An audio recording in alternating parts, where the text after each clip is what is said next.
इस विशेष वीडियो में हम मोनोकॉट जड़ की संरचना को देखेंगे। मोनोकॉट जड़ की संरचना कई मायनों में डाइकोट जड़ के समान होती है। अब हम उन विभिन्न भागों को देखेंगे जो मोनोकॉट जड़ के मामले में उपस्थित होते हैं। तो सबसे बाहरी परत जिसके बारे में हम बात करते हैं वह एपिडर्मिस है।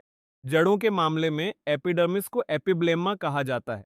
तो यही स्थिति डाइकोट जड़ के मामले में भी थी और वही एपिब्लेमा मोनोकॉट जड़ के मामले में भी मौजूद है।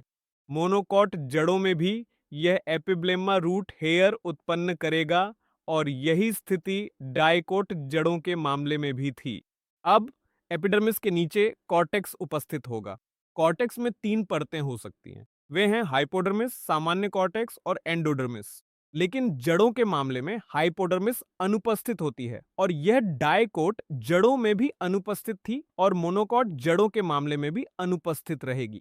तो केवल 2 परतें मौजूद होंगी। एक होगी सामान्य कॉर्टेक्स और एकल परत एंडोडर्मिस उपस्थित होगी। अगर हम इस चित्र को देखें तो इस एपिडर्मिस के नीचे ये सभी परतें सामान्य कॉर्टेक्स का हिस्सा हैं और फिर यहाँ एंडोडर्मिस होगी जो यहाँ उपस्थित होगी। इसके बाद इस एंडोडर्मिस के नीचे जो भी संरचनाएं उपस्थित हैं उन सभी संरचनाओं को सामूहिक रूप से स्टील कहा जाता है। तो हम कह सकते हैं कि स्टील में पेरिसाइकिल होता है। इसमें वॉस्कुलर बंडल्स होंगे और साथ ही पिथ भी स्टील का हिस्सा होगा। यही वर्गीकरण डाइकोट जड़ों के मामले में भी मौजूद था।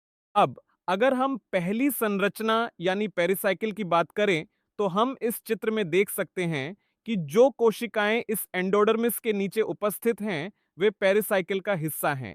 अब पेरिसाइकिल केवल पार्श्व जड़ों को ही उत्पन्न करेगा।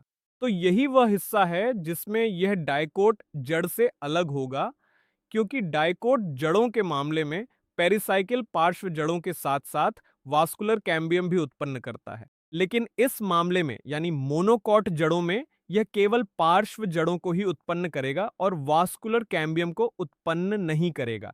तो यही दोनों प्रकार की जड़ों के बीच एक मुख्य अंतर है। अब इस पेरिसाइकिल के नीचे वास्कुलर बंडल्स उपस्थित होंगे। वास्कुलर बंडल्स रेडियल होंगे, चाहे वह डाइकोट जड़ हो या मोनोकॉट जड़। तो ये रेडियल होते हैं। रेडियल का स्पष्ट अर्थ है कि जाइलम और फ्लोएम अलग अलग त्रिज्याओं पर उपस्थित होंगे।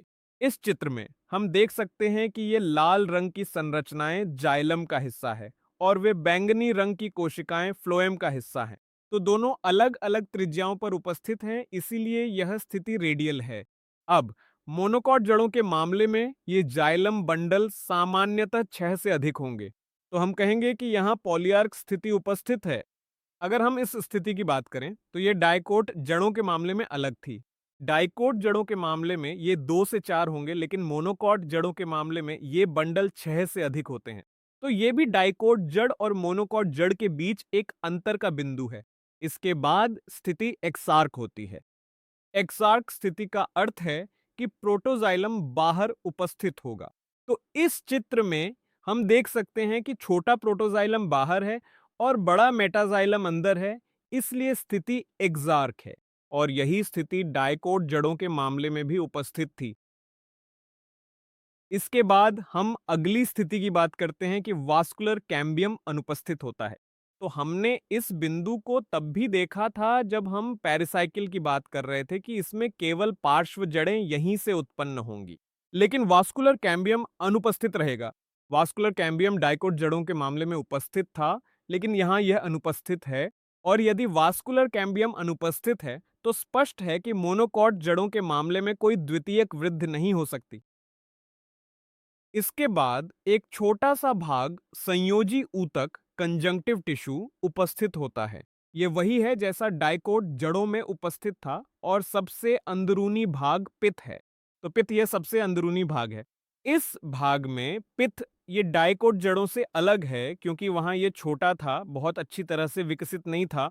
लेकिन मोनोकॉट जड़ों के मामले में यह बड़ा और अच्छी तरह से विकसित होता है।